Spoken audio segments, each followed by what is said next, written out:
আচ্ছা ভাই, একটা খাঁটি সিলেটি গান করো।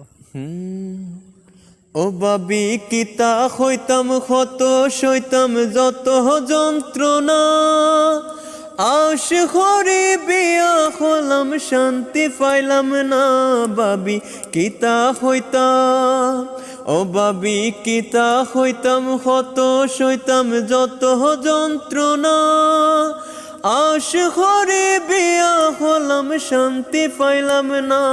বাবি কিতা হইতাম, ডাইনে হইলে বাওয়ে চলে মাতে টন টনা, কি গে হয়তো এগুর লগে কোনটা মানে না। বাবি কিতা হইতাম, আবুল তাবুল মুকর বলি খাইসলতে বালানা, দিনে রাইতে ফুলা ফুলি গিরসে মানে না। বাবি কিতা হইতাম, ও বাবি কিতা হইতাম ক্ষত সইতাম যত যন্ত্রণা, আশ হরে বিয়া হলাম শান্তি পাইলাম না। বাবি কিতা হইতাম, ও বাবি কিতা হইতাম ক্ষত সইতাম যত যন্ত্রণা, আশ হরে বিয়া হলাম শান্তি পাইলাম না। বাবি কিতা হইতাম।